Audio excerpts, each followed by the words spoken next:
טוב, שלום בנות. מה? מה זה ממשיכים? רק התחלנו. לא, זה יהיה איתו. איתו כנראה עד סוף השנה, לפי הקצב הזה. טוב, שלום בנות, מתחילים? אנחנו התחלנו בפעם הקודמת לעסוק בסוגיית החינוך. אם אני זוכר נכון, עסקנו בשני דברים. דבר ראשון, קודם כל, העלינו את השאלות ועוד לא ענינו עליהם כמובן. מדוע סוגיית החינוך, ובפרט לגיל הצעיר, מה שנקרא כאן תינוקות של בית רבן, מדוע הסוגיה הזאת קשורה לסוגיות גאוליות כלל ישראליות, עד כדי כך אם ראית עיירות נתלשות מארץ ישראל, זה כי לא שילמו את השכר של המלמדים בתלמוד תורה. זאת הערה עקרונית שאנחנו עוד נעסוק בה לאורך הלימוד שלנו. ובשני המקורות האלה הרב קוק פותח את הדרשה שלו בסוגיית החינוך. צריך להבין מה הקשר בין החינוך לכאורה של האדם הפרטי לבין הממד הלאומי הזה. קצת עסקנו בסוגיית משיח וכו', והתחלנו את המשפט הראשון שהחינוך הוא תלוי בעתיד, או יותר נכון העתיד תלוי בחינוך. ואם אנחנו רוצים לבחון האם אנחנו מצליחים בחינוך, צריך לבחון מה יקרה בעתיד, מה קורה בהתמדה, מה קורה ברציפות. לכן יסוד האומה ביחס העתיד שלה תלוי ביסוד החינוך. נכון? את זה עסקנו פעם שעברה? יופי, מתקדמים. כבר נודע מכל חכמי לב, שורה ראשונה, אמצע השורה. כבר נודע מכל חכמי לב כי התיקון בחינוך הוא תיקון בכל, וזה אומנם נודע לנו מפי הניסיון לכל צדדיו, הרבה יותר ממה שאפשר לדעת מפי השמועה והלימוד. היום הייתי רוצה להתעכב קצת על המשפט הזה, לאו דווקא בסוגיית החינוך, אלא בכלל באופן עקרוני סוגיה מאוד מאוד חשובה. אם כן, חינוך שווה התמדה, לכן לך אל העתיד, שם תבחן את החינוך, אם החינוך יצליח או לא. ב', אם אנחנו מתקנים את החינוך, אנחנו מתקנים את הכל. את המשפט הזה נראה עוד מעט. וזה נודע לנו שהתיקון החינוכי הוא התיקון של הכל, זה נודע לנו מפי הניסיון יותר מאשר מפי השמועה והלימוד. זאת אומרת, הרב כאן מתאר שיש שתי אפשרויות לאמת דבר. לאמת מלשון אימות, להגיד שהדבר הזה הוא אמיתי. או שהשתכננו בשכל, בלימוד, שמענו, למדנו, השתכננו שכלית לימודית, זה מה שנקרא, מה שאפשר לדעת מפי השמועה והלימוד. או אפשרות שנייה, לאמת דבר מפי הניסיון לכל צדדיו. ניסיון החיים מלמד אותנו שזה ככה. בסדר? זאת אומרת, האם יש שיעור היום ב3:30, 3:45? כן, איך אתם יודעות? ניסיון. כי הניסיון עד היום מוכיח שיש שיעור. נכון? כתוב במערכת, ומה שכתוב במערכת מתקיים. כלומר, אני לא צריכה עכשיו ללמוד לעשות את זה תואר שלישי שיש שיעור ב3:30. אלא אני רואה על פי הניסיון ששבוע אחרי שבוע יש שיעור. יפה. האם השיעור מתחיל ב3:30? לא. איך אני יודעת? הניסיון. בסדר? אז הרב כאן אומר שהניסיון הוא יותר, הרבה פעמים הוא יותר מאמת לנו את האמת מאשר השמועה והלימוד. טוב, זה משפט קצת מפתיע. כי הניסיון זאת המציאות המעשית כפי שהיא. והשמועה והלימוד זה השכל הרעיוני, העיוני, זה נראה לנו יותר אמיתי, יותר ודאי, יותר גבוה. וכאן הרב אומר שהתיקון בחינוך הוא תיקון בכל, וזה נודע לנו ממה? זה נודע לנו מהניסיון יותר מאשר הלימוד.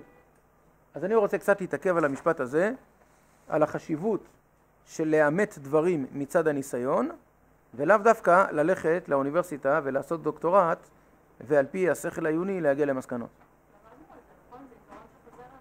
האם למדנו את הפסקה 3 הם הדרכים להתרת כל ספק? כן, ביום שני בלילה, בוועדה 3 פעם אחת, יפה. מי זוכרת משהו מה שהיא אומרת עכשיו הילד?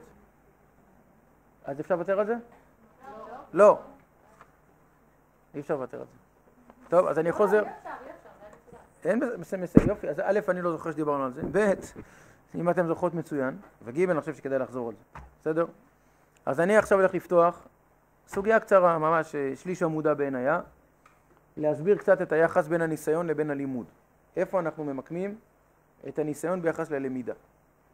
אז קודם כל קצת רקע. הרקע פה בסוגיה, אני אתחיל אז אתם קצת תזכרו, הרקע בסוגיה הוא מאיפה לומדים 39 מלאכות שאסור לעשותן בשבת. מה המקור לזה? אז הגמרא מביאה שתי דעות. מאיפה אנחנו יודעים ש39 מלאכות, בלשון הגמרא, אבות מלאכות 40 חסר אחת. מאיפה אנחנו יודעים את זה? אז אומרת הגמרא, דעה ראשונה, כנגד עבודות המשכן, היות ובזמן שהמשכן היה קיים, אז עבדו 39 מלאכות במשכן והמלאכות האלה נעשו בשבת, אז אותם 39 מלאכות שנעשו במשכן כדי לתפקד את המשכן, את הקורבנות וכו', אותם 39 מלאכות מחוץ למשכן אסורות בשבת. בסדר? אז מקור אחד ל-39 מלאכות שבת, 39 מלאכות שנעשו לטובת התפקוד הקורבני וכו' במשכן. יפה. דעה שנייה, מאיפה לומדים את זה? אומרת הגמרא, כנגד מלאכה, מלאכתו ומלאכת שבתורה, תחפש בתורה את המילה מלאכה, נדייק יותר את המילה מלאכה בלשון של פעולה, מלאכה, מלאכת, מלאכתו, תספור תגלה 39, מכאן למדנו 39 מלאכות שבת, כי יש 39 פעמים המילה מלאכה בהבנה של פעולה בתורה. מישהו פעם נכנס לאינטרנט, בדק כמה פעמים יש מלאכה, מלאכתו וכו' בתורה, גילה בערך כ-60 פעמים. איך 39? 39 כפעולה, לא כשם תואר. בסדר? בכל אופן, אם כן, אז לפי הדעה השנייה, 39 מלאכות בשבת נלמדו, מכך ש39 פעמים כתובה המילה מלאכה בהטיותיה השונות, בממד של פעולה בתורה. יפה. שואלת הגמרא שאלה חמורה ביותר. באי רב יוסף, שאל רב יוסף, ויבוא הביתה לעשות מלאכתו. על מי הפסוק הזה מדבר? יוסף. איפה? בבית פוטיפר. אז שיוסף בא לעשות מלאכתו, ויבוא הביתה לעשות מלאכתו, שואל רב יוסף, ממניינה הוא או לא? האם זה מהמניין של ה-39 או לא? כלומר, האם יש 38 חוץ מפה, חוץ מהמלאכתו פה, והמילה מלאכתו פה היא ה-39, ואז לעשות מלאכתו זה מלאכתו ממש, כלומר לבשל, לכבס, לנקות, לגהץ וכו', מזה שכתוב 39 פעמים בתורה מלאכה. הייתה קבלה של חז"ל שיש 39 מלאכות שאסורות בשבת. והחיים אמרו מה המקור לקבלה הזאת, למסורה הזאת, המקור למסורת. יש 39 פעמים לפי הדעה הזאת שכתובה המילה מלאכה בתורה. זהו. סליחה? בסדר, לכן יש את התירוץ הראשון, אותם המלאכות שנאסרו בשבת. שנעשו במשכן.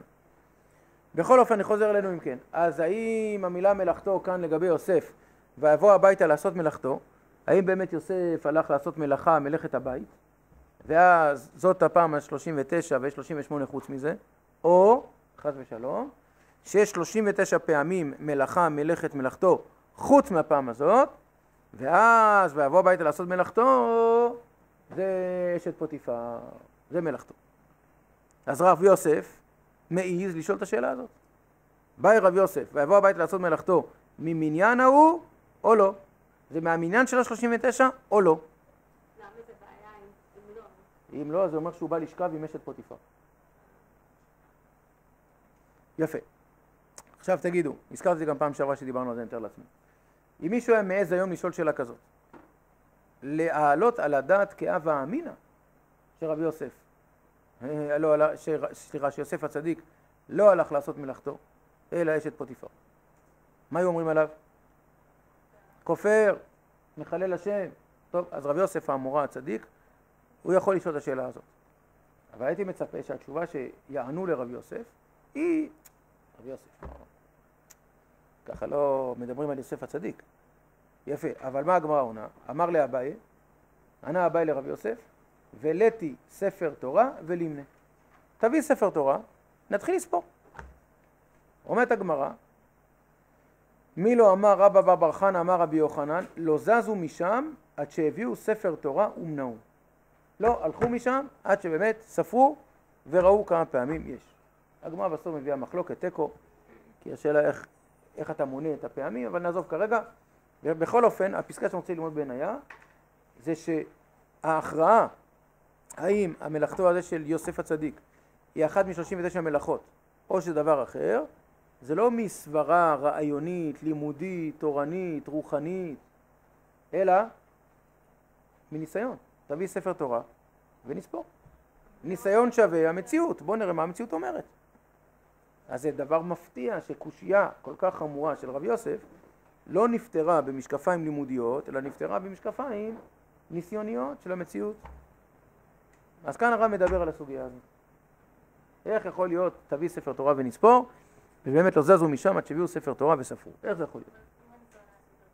אז כנראה שלא. כנראה שלא. זה הכוזרי כותב שלא. שלא. נכון, פעם דיברנו על זה. אז בואו נראה רגע. רב יוסף מקשה והבעל מתרץ. מה? אז למסקנה של הגמרא זה תיקו. תיקו, תשבי, יתרץ, קושיות ובעיות. תיקו ראשי תיבות, תשבי, יתרץ, קושיות ובעיות. מה? התיקו של הכדורגל הגיע מפה. תשבי, יתרץ, קושיות ובעיות. אליהו הנביא יתרץ את הקושיות האלה. יפה. סליחה? נו. לא, זה ניסיון. בוא נראה מה המציאות אומר. אני רוצה רגע להסביר משהו. ניסיון שווה המציאות. מה המציאות מספרת לנו? לימוד שווה מה השכל העיוני מספר לנו. זהו. אבל אם הם ספרו, אז איך התשובה לא ודאית? כי יש יותר מ-39 פעמים, ואנחנו מדברים על פעמים שהמילה מלאכה היא בלשון של פעולה. לא בלשון של שם עצם. איך אומרים באנגלית שם עצם? איך? מה שאומרים לך. זה פעולה? זה פעולה? פועל. זה מעליב אותך סוף סוף. זה מעליב אותך שאנחנו מנסים לתרגם לך לאנגלית, יפה מאוד. סוף סוף. זה תמיד העליב אותך? יופי, אז אני ממש שמח שזה מעליב אותך, כי זה מראה שאת ישראלית פה. יפה מאוד. אני מאחל שזה יעליב את כל האמריקאים, שמתרגמים להם לעברית. טוב, אז בואו נתחיל. אז פסקה ז' באין היה שבת ב' עמוד 9. אומר הרב, אני אתחיל לקרוא, אתם תזכרו, 3 הם הדרכים להתרת כל ספק. יש לנו ספק במציאות, כל ספק שיש במציאות יכול להיות מותר, כלומר אפשר לפתור אותו בשלושה מסלולים, 3 דרכים. דרך אחת, הקבלה. הקבלה הכוונה מה קיבלנו מאבותינו, זאת אומרת תורה, מה התורה אומרת. הדרך השנייה, המחקר. המחקר הכוונה החקירה, השכל, מה הלימוד אומר. והממד השלישי, הניסיון. הניסיון זה מה המציאות אומרת. אז 3 דרכים לפתור ספקות. א', מה אלוהים אומר, ב', מה השכל אומר, ג', מה המציאות אומרת. יפה, כי אנשים הנקראים דתיים חותרים לענות על ספקות או לפתור ספקות מכוח קבלה, מחקר או ניסיון. הלוואי שהיא צודקת, כך אמור להיות. אבל כאנשים דתיים אנחנו מיד הולכים אל המגרש של אלוהים. נכון, מה אלוהים אומר על זה? נכון, בואו נראה מה הקבלה אומרת, מה הקדוש ברוך הוא אומר, מה התורה אומרת. תורה שבכתב, תורה שבעל פה, תורת הנגלה, תורת הנסתר. נכון? אבל כאן אנחנו רואים שהפוך בדיוק, אנחנו הולכים לכיוון הניסיון, תכף נראה. אומר הרב, 3 הם הדרכים להתרת כל ספק. הקבלה, המחקר, הניסיון. עכשיו שימו לב, אומר הרב, אם הקדוש ברוך הוא שם באדם יכולות לפתור ספקות על פי 3 המדרגות האלה מלמטה למעלה, מהחוץ פנימה, מהתחתון לעליון, אין ספק שפתרון הספקות במובן התחתיתי יותר, השפל יותר, הנמוך יותר, החומרי יותר, זה המציאות. אז אם הקדוש ברוך הוא קבע, נתן לאדם כוח שיכול לפתור ספקות דרך המציאות, דרך הניסיון, אז האדם צריך להשתמש בכוח הזה. סליחה על השאלה. לא יישא אדם אישה עד שיראנה, שמא תתגנה עליו. זה הניסיון, זה המציאות. המראה החיצוני זה מה שמעניין? לא, אבל זה גם מעניין. אז הם צריך לחפש תמונה לפני השידוך? לא. אבל אם כשיוצאים אחרי כמה ניסיונות יש איזו בעיה בסוגיה הזאת, אז אי אפשר ככה להתחתן. אז לא יישא אדם אישה עד שיראנה. היינו צריכים להגיד תתבייש לך, זה מה שמעניין אותך, יראנה. לא, זה לא רק מה שמעניין אותי, אבל זה גם מעניין אותי. אבל המציאות היא אז יש דברים הרוח נכון, ויש דברים שהמציאות יכולה לפתור, ויש דברים שהמציאות לא יכולה לפתור. למשל, איך הערבים מתנהגים ליהודים במשך כל הדורות? זה דבר שהמציאות יכולה לתת עליה תשובה? אם לא רוב הערבים, או כל הערבים, לפחות חלק ניכר מהערבים. כן או לא? כן. לכן חבל לשבת במשרד ממוזג בקריה, וליצור כל מיני מפות דרכים והסכמי שלום, כשאתה יודע שפשוט אין נאמנות למה שחותמים עליו. חבל הזמן. לכן, תודה. במקום שהניסיון לא יוכל לברר לנו את שאלתנו, אם אני יכול לפתור ספקות על ידי ניסיון, אז אני פותר את הספק על פי ניסיון. במקום שהניסיון לא חד משמעי, אני רואה צדדים לפה ואני רואה צדדים לשם, אז רק במקום שהניסיון לא יוכל לברר לנו את שאלתנו, יבוא לנו המחקר לעזרה. אז נלך אל הממד השני היותר עליון, היותר גבוה השכל, ואז החקירה העיונית, השכלית, הלימודית, היא תעזור לנו. יבוא לנו המחקר לעזרה ויפיץ קרני אורו בדרכיו הקרובים והרחוקים, הכל לפי הנושא. כלומר, מתי אני אשתמש בשכל העיוני שלי? כשהניסיון, המציאות, לא פתרה לי את הספק. אבל אם הניסיון במציאות פתרה לי את הספק, אז אני לא צריך את השכל העיוני. תכף נראה יותר חמור מזה. שאם הקדוש ברוך הוא, משפט חשוב מאוד, אם הקדוש ברוך הוא נתן כוח לפתור את הספק על פי המציאות, אז אם אני אקפוץ על המדרגה של המציאות, אני אדלג עליה, ואני אנסה לפתור את הספק על ידי השכל, אני אגיע למסקנות מוטעות. כי הקדוש ברוך הוא חפץ, תכף אני אקרא את זה, חפץ שנשתמש בכל ספק לפי הכוח שאפשר דרכו לפתור את הספק. ואם אני אדלג לשלב השלישי, כשאני יכול לפתור בשלב הראשון או השני, אני לא אגיע לפתרון האמיתי. תנו לי עוד כמה דקות. במקום שהניסיון לא יוכל לברר את שאלתנו, יבוא לנו המחקר לעזרה, ויפיץ קרני אורו בדרכיו הקרובים והרחוקים. הכל לפי הנושא.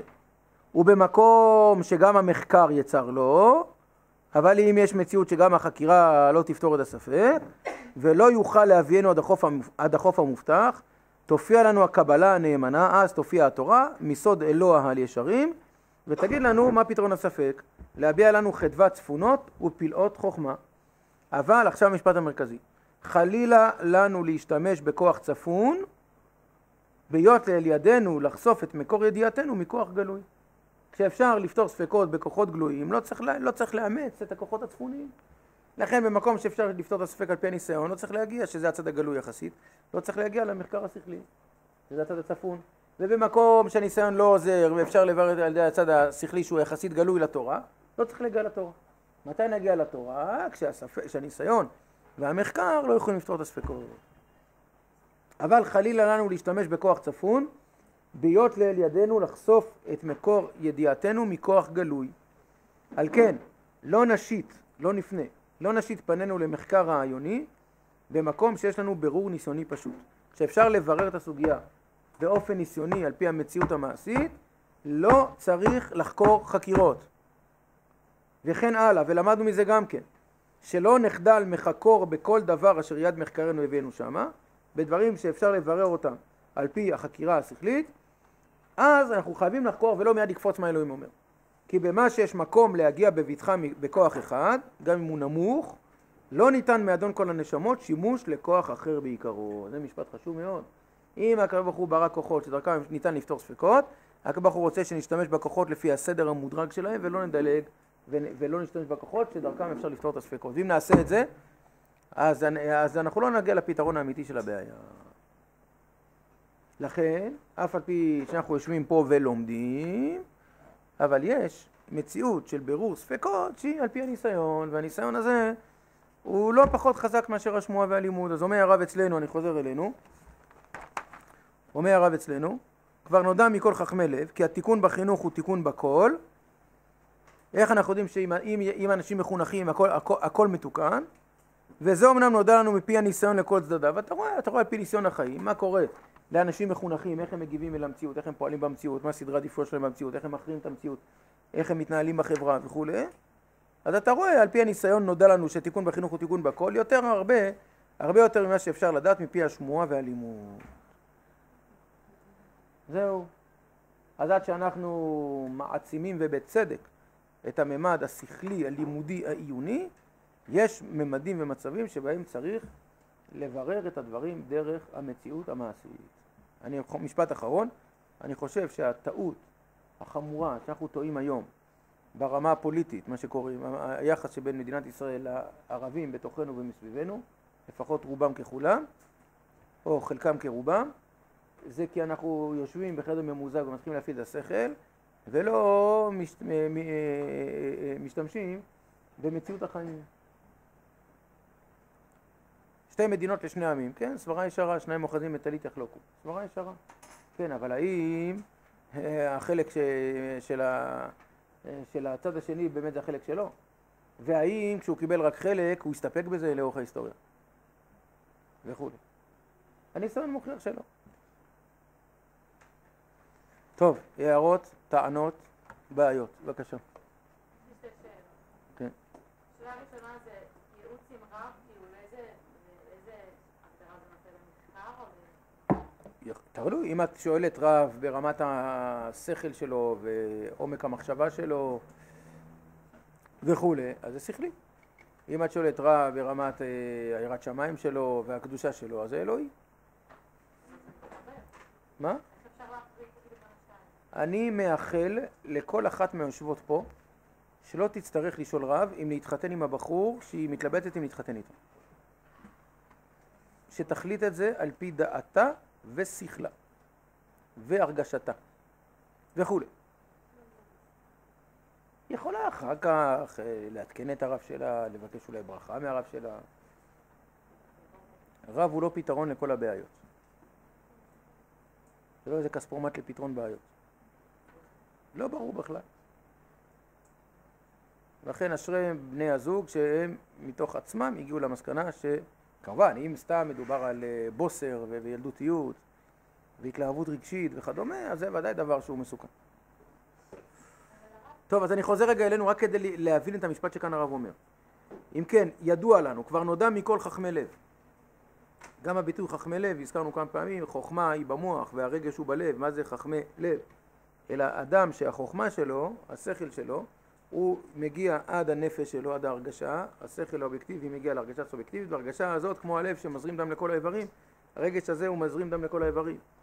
אז זה, ברור לנו, זה חיים הדבר הזה, כבר נודע לנו מכל חכמי לב, כי התיקון בחינוך הוא תיקון בכל.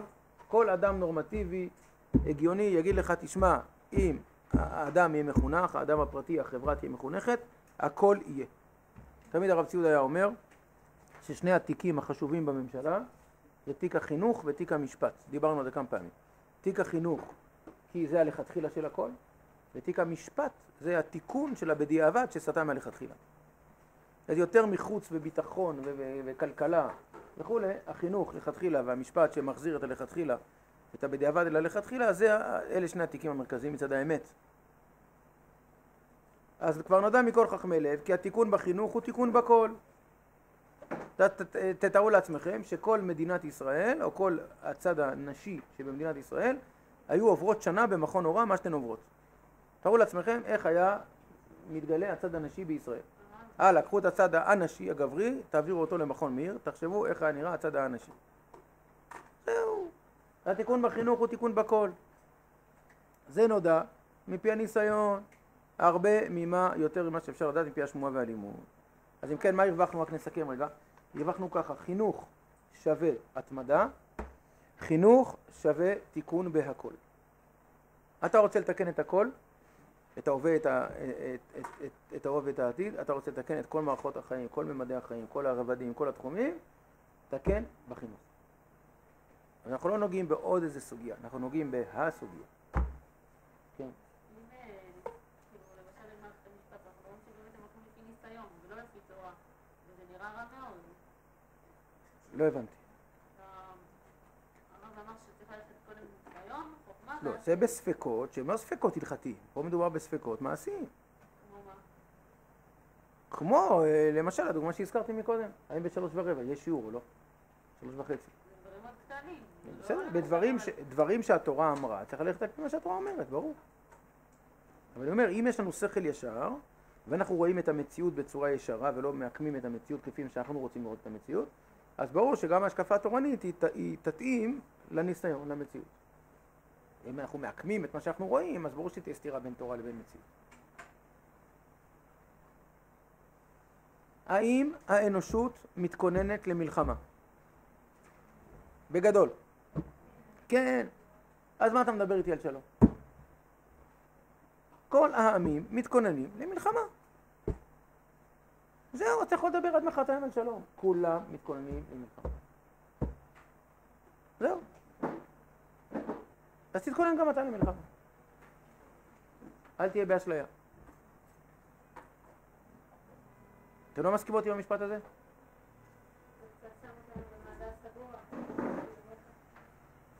תלוי, יכול להיות שבתקופה מסוימת, כשאת שנה במכון הורד במעגל סגור, נכון?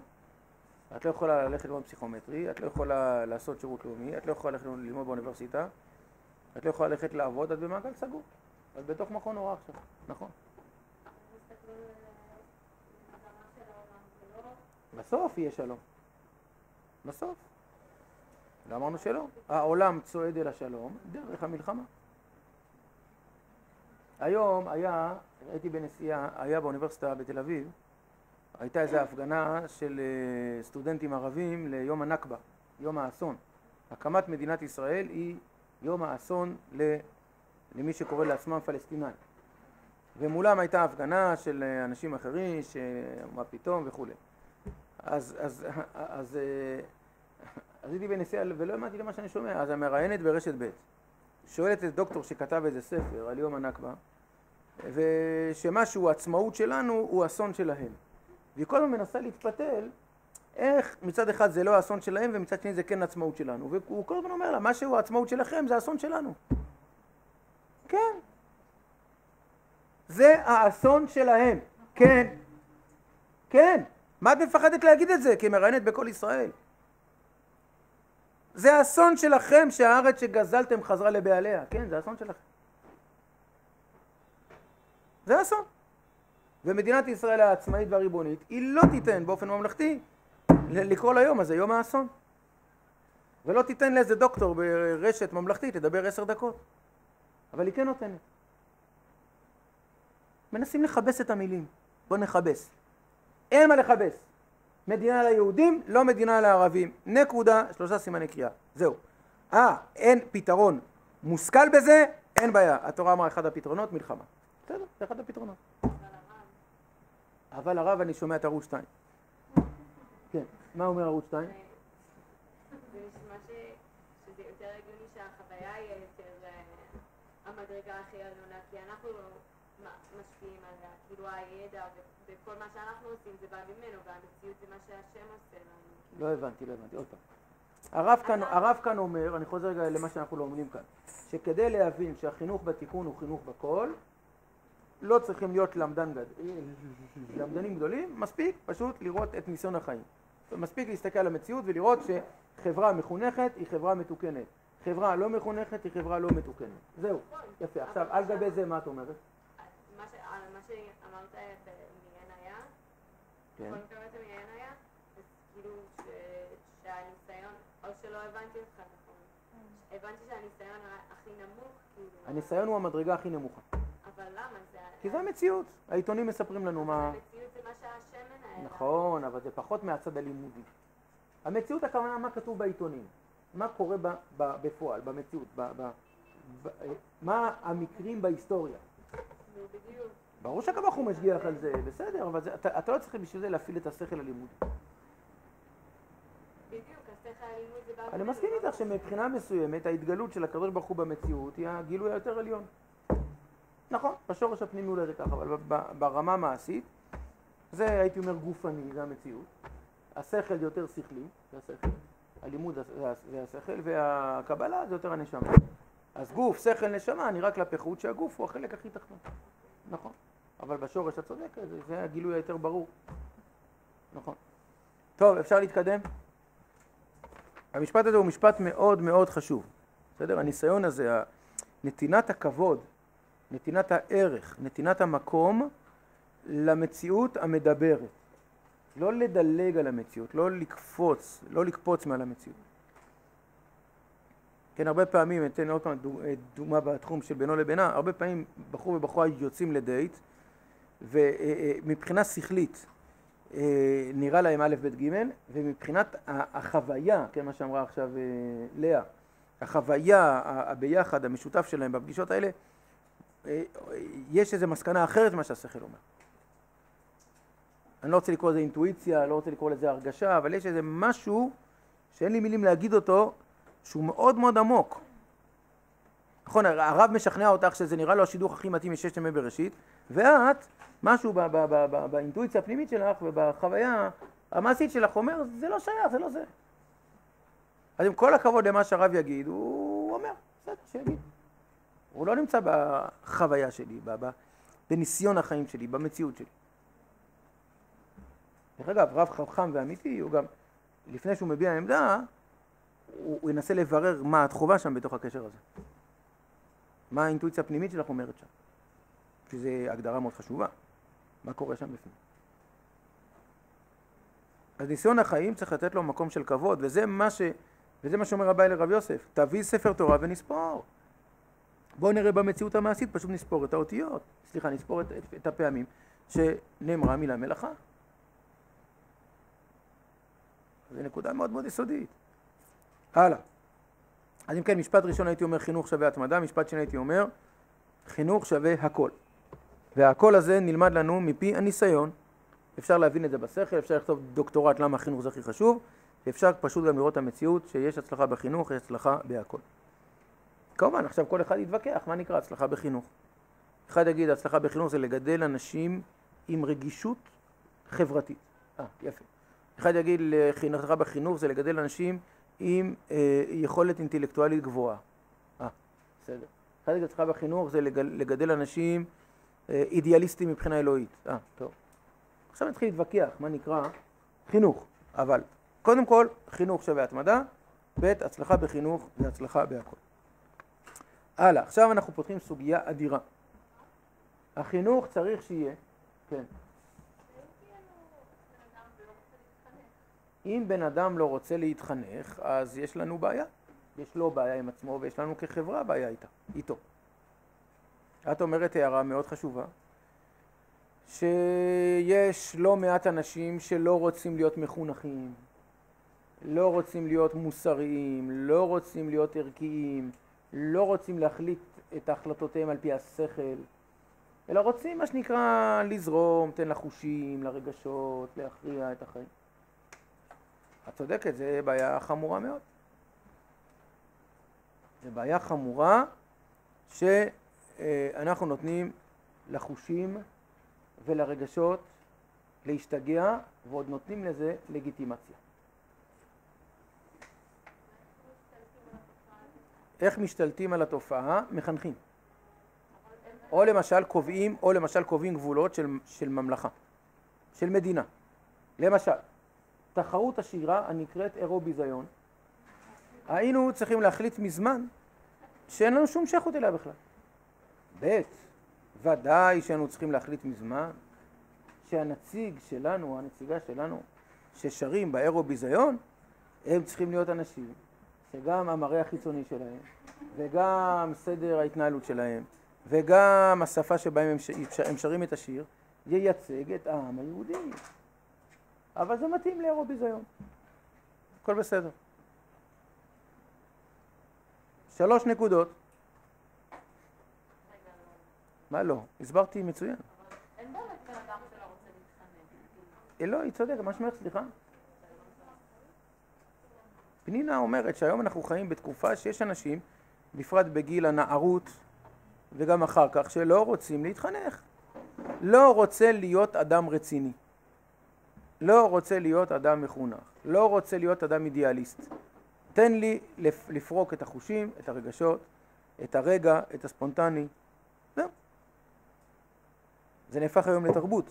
כבר, תהיה ספונטני. כבר סדר חיים. לעשות מה שבא לי, מה שנעים לי, מה שנוח לי, מה שמתאים לי, מה שמרגיש לי, וכו'. טוב, אם אתן מחייכות אחת אל השנייה בלי שאני אשים לב, אז זה סימן שאנחנו נוגעים פה בנקודות מאוד מאוד חשובות. כן. טוב, לא משנה, אני לא אגיד בזה שזה חשוב, אבל לא משנה, אבל מה זה שכל ישר? באים למכון הוראה. לא, לא לפי תורה, לא מקובל עליי. מה? מאוד קשה לי. שכל ישר זה אדם נורמלי, ושכל ישר זה אדם שלא לומד תורה. מה זה אומר? זה אומר ששיקול הדעת שלך הוא נורמלי. אני יושבת פה שנה שלמה, שואלת את השאלה הזאת, אני לא מבינה. תגידי, אדם נורמלי, איך השכל ישר מגיב ביום שרב? שכל ישר ביום שרב. איך מגיב שכל ישר ליום שרב? לבריכה, לא יודעת. הוא נכנס לבריכה, אפשרות אחת.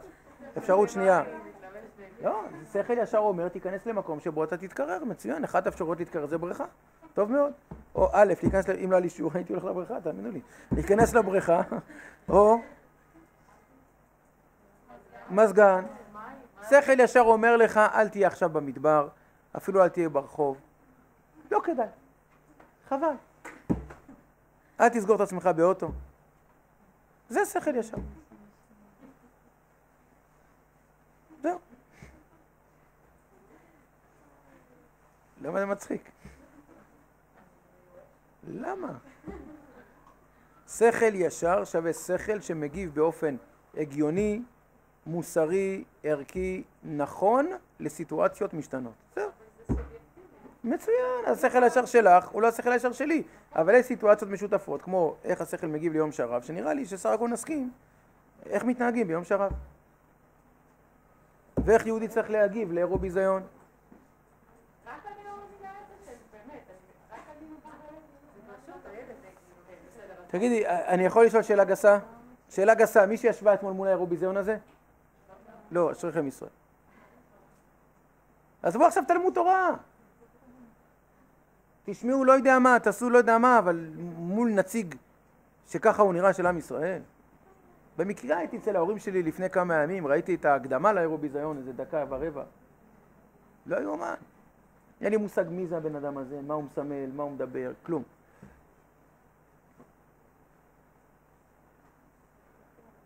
מה?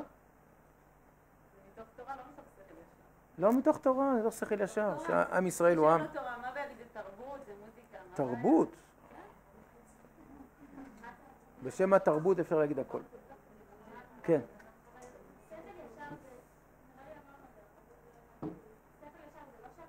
לא, שכל ישר זה לא לפני תורה. שכל ישר, אני רוצה רגע להגיד את זה בצורה אחרת. הקדוש ברוך הוא שם באדם איזושהי ישרות טבעית. ענבל. הקדוש ברוך הוא שם באדם איזושהי ישרות טבעית. האדם, עשה אלוהים את האדם ישר, יש איזושהי ישרות טבעית, שכלית, מוסרית וכו', שקיימת בעצם טבעו של אדם. בישראל יש ישרות אלוהית עוד יותר, ישר אל, ישראל ישר אל. אבל עוד לפני ישר אל, עשה אלוהים את האדם ישר, בלי אל. יש איזושהי ישרות טבעית, שכלית ונפשית, שהיא קיימת אצל כל אדם. הישרות הטבעית הזאת, שכלית ונפשית, היא יכולה להופיע בכל מצבי החיים השונים והמשתנים. איך אתה מגיב באופן נורמטיבי, נורמלי לדברים, זהו. זה נקרא שכל ישר. שכל ישר זה להגיב אל המציאות המשתנה, על פי אותם בסיסי הכובד או מרכזי הכובד האלוקיים, שהקדוש ברוך הוא שתל באדם באשר הוא אדם. למעלה מזה זה יהיה מסוכרן בתורה, אבל זה שלב ב' כבר, לא צריך להגיע לתורה. יש דברים שהשכל הישר, כאן במדרגה הזאת הניסיון, או השכל הישר, הוא עוד לפני התורה, וזה מתאים לתורה, וזה מקביל לתורה, והתורה תגיד את אותו דבר. אבל לא צריך להגיע לתורה בשביל זה. אתה לא צריך להגיע, אתה לא צריך לשאול את הרב, איך הם מתנהגים ביום שרב? יצא חרוז. זה השכל הישר אומר לך איך מתנהגים, אתה לא צריך לשאול את הרבנים. לא צריך להיות שנה במכון הוראה, אפשר גם להיות שנה בשביל ישראל. לא, אם את מסתפקת בישרות האנושית, אז את צודקת, אבל אם את ממין ישראל, ואת ממין ישראל, ככל הידוע לך כרגע, אז עשה אלוהים את האדם ישר, זה הטבע הישראלי, וישראל זה ישר אל, אז אי אפשר להסתפק בישר, צריך להגיע לישר אל. אבל זה ממילא תלוי בתוכי, אז מה זה משנה איפה אני מגלה? הישר, לא, עכשיו את שואלת שאלה אחרת, איך אני חושפת את הישר אל מול החשיפה של הישר? אומר הרב באורות, החשיפה של הישר היא באופן טבעי, באופן יחסי, והחשיפה של הישרות האלוקית היא חייבת לעבור דרך הלימוד. זה פסקה חשובה מאוד באורות, פסקה חשובה מאוד באורות, שדברים שהם אלוקיים צריכים פיתוח ולימוד. איפה זה כתוב? זה כתוב בכמה מקומות. מקור אחד, אורות ישראל.